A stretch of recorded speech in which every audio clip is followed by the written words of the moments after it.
So summer is here. Summer this year is going to be filled with a lot of sports, and it starts now in the world of basketball. We've got the NBA Finals with the Boston Celtics coming out of the East and the Dallas Mavericks coming out of the West.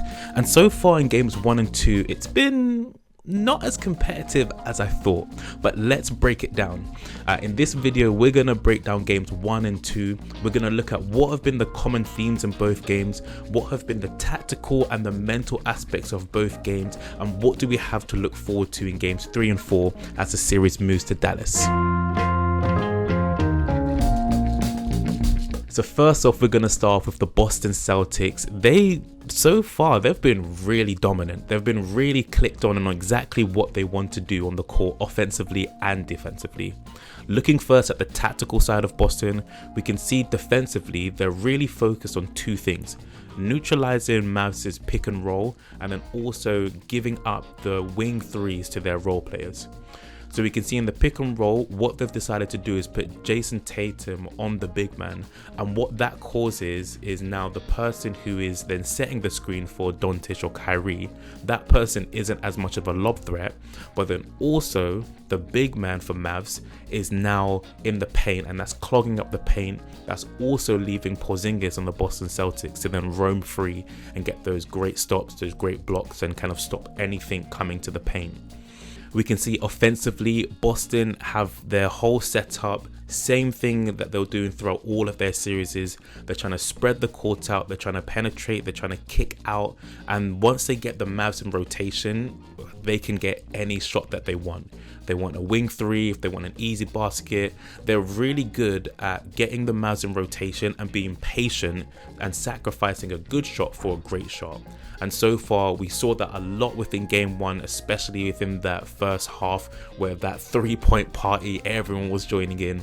We didn't see it as much in game 2, but even though they didn't play as well offensively, because their defense has been so elite, they were still able to win that game. Looking at the mental side of Boston Celtics, one psychological skill that we can really see in both games is team cohesion. So team cohesion is the ability for individuals to work together to achieve a specific goal that's been set. We can see that the goals that they've set defensively, neutralizing the pick and roll as well as the giving up the wing threes, everyone is clicking, everyone's aware of the goal, and that's giving them a lot of confidence to be aggressive on the defense and understand where their rotations are, and that's helped them to just really click on all cylinders on the defensive side of the field. When we look at some research around team cohesion, we can see that team cohesion and performance have a cyclical relationship. If athletes have high levels of team cohesion, then that positively predicts their performance. And then if they have a positive performance, that then positively predicts their team cohesion.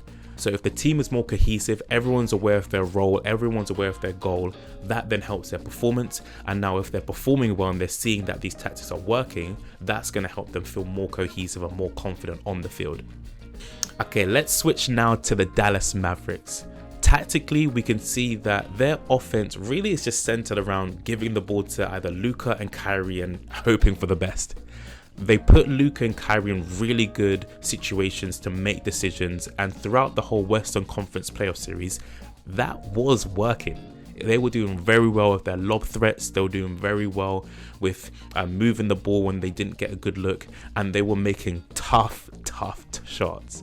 But it's one thing to do that against other teams in the Western Conference. Now that the Boston Celtics have such elite guards, it is so difficult to do that.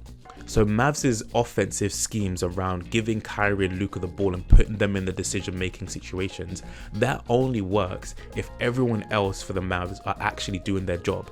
So the bigs are being wide open for a lob, the wingmen and the role players are being open and taking and making their shots. If they're all clicking, then what Kyrie and Luka need to do becomes a lot easier.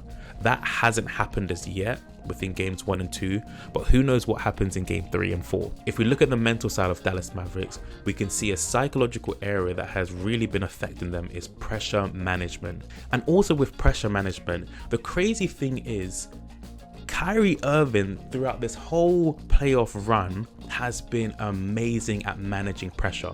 He's made tough shots. He's been at peace with himself. We can really see on the court he's not forcing everything, and when it comes to when his teammates need him, he rises to the occasion. Whether that's in the first quarter he's needed, whether that's in the fourth quarter, he's been able to manage pressure in so many situations this playoff. But against the Boston Celtics, it's like he's been nowhere to be found.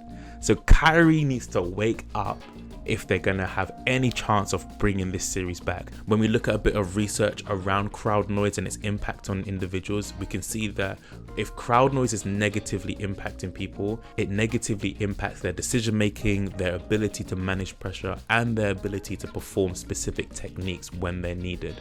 And that's exactly what has been happening in games 1 and 2. So with all of that being said, what can we look forward to in games 3 and 4 as the series moves to Dallas?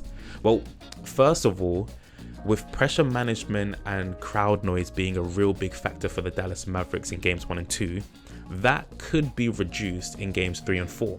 Now that they're in their home court, typically role players play a lot better when they're home, and that could also be the case with Kyrie. So we might see better abilities to manage pressure, better abilities to make those wide open shots. And with that makes Luka and Kyrie's job of making certain decisions a lot easier. They can trust their teammates a bit more because they're making shots. They might be making more shots as well, feeling more confident on the court. And that could make an interesting game 3 and 4. We've also heard that Porzingis might not play, and with Porzingis not playing, that really changes Boston's defensive tactics, as they don't have anyone who is as good defensively and being able to shot block as Porzingis. Al Horford has been doing really good, and so that might be enough, but it really does impact Boston's ability to be versatile defensively and offensively. So are we going to see Mavs pick and roll offense and then rise from the dead, maybe make this series interesting? Is this series completely over now? We will find out in games 3 and 4. It was great to kind of break down the tactical and the psychological elements of both teams. We can really see with both of these areas, they kind of work hand in hand with each other.